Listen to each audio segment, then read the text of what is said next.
সুপ্রিয় দর্শক, কাশ্মীরের পাহেলগ্রামের জঙ্গি হামলার ঘটনার প্রতিবাদে পাকিস্তানের প্রায় ৯টি জঙ্গি ঘাঁটি ধূলিসাৎ করে দিয়েছে ভারতীয় সেনা। সেই জন্য ভারতীয় সেনাবাহিনীর এবং আর্মিদের প্রশংসা চলছে গোটা দেশ জুড়ে। দেশের বিরোধী দলনেতা রাহুল গান্ধী থেকে শুরু করে মুখ্যমন্ত্রী মমতা ব্যানার্জি সকলেই ভারতীয় সেনাবাহিনীকে প্রশংসায় একেবারে ভরিয়ে দিয়েছেন। আর এই আবহে দেশের সুরক্ষা ব্যবস্থা নিয়ে বিএসএফ আর্মিদেরকে নিয়ে প্রশ্ন তুলে একেবারে বিস্ফোরক দাবি করলেন কলকাতার মেয়র ফিরহাদ হাকিম। ফিরহাদ হাকিম যা বললেন তা নিয়ে রাজ্য রাজনীতি তো বটেই, ফিরহাদ হাকিমের এই মন্তব্যের পর গোটা দেশ জুড়ে নতুন করে হইচই পড়ে গিয়েছে। দর্শক, আপনারা জানেন কাশ্মীরের পাহেলগ্রামের জঙ্গি হামলার ঘটনায় ২৬ জন নিরীহ ভারতীয় পর্যটকের মৃত্যু হয়েছে। তারপর থেকেই ক্ষোভে ফুঁসছিল গোটা দেশ। সকলের একটাই দাবি ছিল পাকিস্তানের বিরুদ্ধে কঠোর প্রত্যাঘাত চাই। এমনভাবে পাকিস্তানকে সবক শেখাতে হবে যাতে এই ধরনের ঘটনা ঘটানোর জন্য তাদেরকে ১০০ বার ভাবতে হয়। সেই মতো প্রধানমন্ত্রী নরেন্দ্র মোদী একেবারে চরম হুঁশিয়ারি দিয়ে দিয়েছিলেন। তিনি নিজের অবস্থান স্পষ্ট করে জানিয়েছিলেন যে বা যারা এই ধরনের ঘটনা ঘটিয়েছে বা এই ধরনের ঘটনার সঙ্গে জড়িত তারা পৃথিবীর যেই প্রান্তেই থাক না কেন তাদেরকে উচিত শিক্ষা দেওয়া হবে। তার পরপরই ভারতের ৩ বাহিনীর প্রধানকে একেবারে ফ্রি হ্যান্ড দিয়ে দিয়েছিলেন প্রধানমন্ত্রী নরেন্দ্র মোদী। আর এই আবহে পাকিস্তানের ৯টি জঙ্গি ঘাঁটিকে ভারতীয় সেনাবাহিনীরা একেবারে ধূলিসাৎ করে দিয়েছে। থরথর করে কাঁপতে শুরু করেছে পাকিস্তানের মুখে এখন শোনা যাচ্ছে ভয়ে শান্তির বাণী। আর তার পরপরই এই নিয়ে একেবারে বিস্ফোরক দাবি করেছেন কলকাতার মেয়র ফিরহাদ হাকিম। আর ফিরহাদ হাকিমের এই মন্তব্যে রাজনৈতিক মহলে একেবারে জোর জল্পনা শুরু হয়ে গিয়েছে। যখন গোটা দেশের মানুষ পাকিস্তানের এই হামলা নিয়ে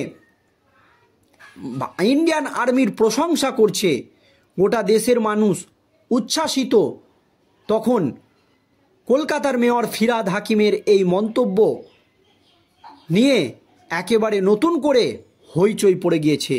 কি জানিয়েছে ফিরহাদ হাকিম শুনুন দর্শক। দেশের বিরুদ্ধে কোনো ষড়যন্ত্র বা ক্ষতির যোগ্য জবাব দেওয়া উচিত।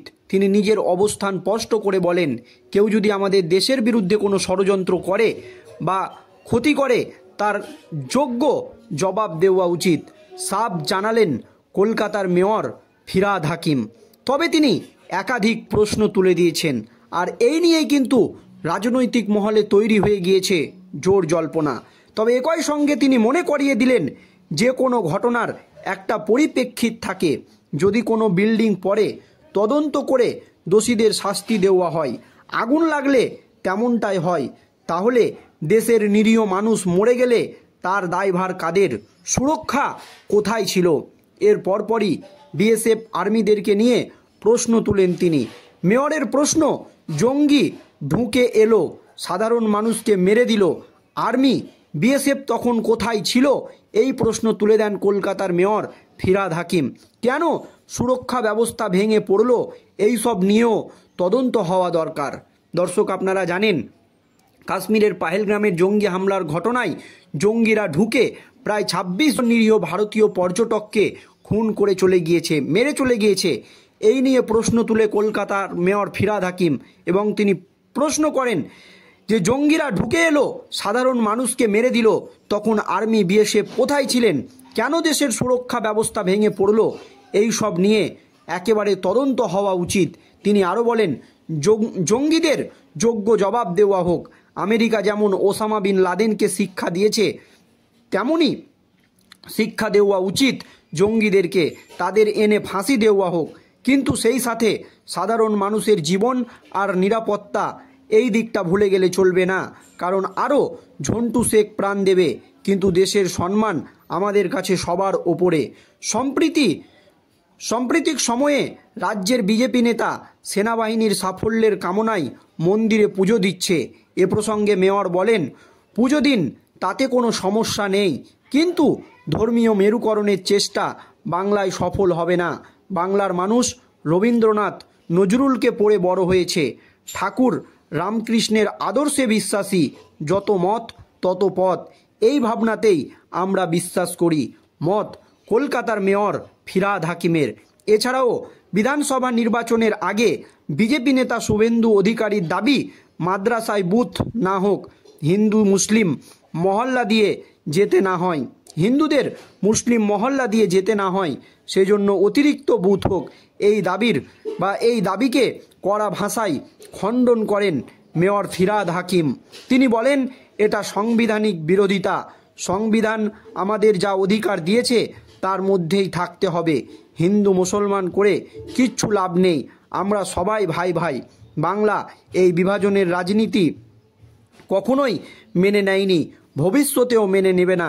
বাংলার মাটি তার সম্প্রীতির ঐতিহ্যকে সামনে রেখে মেয়রের কড়া বার্তা, মানুষের পাশে থেকেই কাজ করাটাই হলো আসল রাজনীতি। আর ফিরহাদ হাকিমের এই মন্তব্যের পর গোটা রাজ্য রাজনীতিতে একেবারে নতুন করে শোরগোল ফেলে দিয়েছে। তিনি বলছেন যে কিভাবে কাশ্মীরের পাহেলগামে জঙ্গিরা ঢুকলো, কিভাবে তারা এই নিরীহ মানুষগুলোকে হত্যা করলো এবং সেখান থেকে চলে গেল, তখন আর্মি এবং বিএসএফ কোথায় ছিল, এই প্রশ্নই কিন্তু বেশি করে তুলে দিয়েছেন কলকাতার মেয়র ফিরহাদ হাকিম। আর এতেই কিন্তু রাজ্য রাজনীতিতে নতুন করে শোরগোল পড়ে গিয়েছে। ফিরহাদ হাকিমের স্পষ্ট বার্তা, দেশের বিরুদ্ধে কোনো ষড়যন্ত্র বা ক্ষতির যোগ্য জবাব দেওয়া উচিত। ভারতীয় সেনাবাহিনী সেই জবাব দিয়েছে, সাফ জানালেন কলকাতার মেয়র ফিরহাদ হাকিম। তবে একই সঙ্গে তিনি মনে করিয়ে দিলেন, যে কোনো ঘটনার একটি পরিপ্রেক্ষিত থাকে। যদি কোনো বিল্ডিং পড়ে তদন্ত করে দোষীদের শাস্তি দেওয়া হয়, আগুন লাগলেও তেমনটা হয়, তাহলে দেশের নিরীহ মানুষ মরে গেলে তার দায়ভার কাদের, সুরক্ষা কোথায় ছিল, এই প্রশ্ন তুলে দেন তিনি। মেয়রের প্রশ্ন, জঙ্গিরা ঢুকে এলো, সাধারণ মানুষকে মেরে দিল, আর্মি বিএসএফ তখন কোথায় ছিল, কিভাবে জঙ্গিরা এত বড় একটি দুর্ঘটনা ঘটালো, কেন সুরক্ষা ব্যবস্থা ভেঙে পড়লো, এই সব নিয়ে কিন্তু তদন্ত হওয়া উচিত, কঠোর তদন্ত হওয়া উচিত, এমনই দাবি ফিরহাদের। তিনি আরও বলেন, জঙ্গিদের জবাব দেওয়া হোক। আমেরিকা যেমন ওসামা বিন লাদেনকে শিক্ষা দিয়েছে, গুঁড়িয়ে দিয়েছে তাদের ঘাঁটি, তেমনই জবাব দেওয়া উচিত, তাদের এনে ফাঁসি দেওয়া হোক। কিন্তু সেই সাথে সাধারণ মানুষের জীবন আর নিরাপত্তার দিকটা ভুলে গেলে চলবে না, কারণ আরও ঝন্টু শেখেরা প্রাণ দেবে, কিন্তু দেশের সম্মান আমাদের কাছে সবার ওপরে। সাম্প্রতিক সময়ে রাজ্যের বিজেপি নেতা সেনাবাহিনীর সাফল্য কামনায় মন্দিরে পুজো দিচ্ছে। এ প্রসঙ্গেও মেয়র বলেন, পুজো দিন, তাতে সমস্যা নেই, কিন্তু ধর্মীয় মেরুকরণের চেষ্টা বাংলায় কিছুতেই সফল হবে না। বাংলার মানুষ রবীন্দ্রনাথ নজরুলকে পড়ে বড় হয়েছে। ঠাকুর রামকৃষ্ণের আদর্শে বিশ্বাসী, যত মত তত পথ, এই ভাবনাতেই আমরা বিশ্বাসী। এমনই মত কলকাতার মেয়র ফিরহাদ হাকিমের। জানিয়ে রাজ্য রাজনীতিতে একেবারে নতুন করে শুরু হয়েছে ঝড় জল্পনা। দর্শক, এই নিয়ে আপনাদের মতামত জানাবেন। ধন্যবাদ।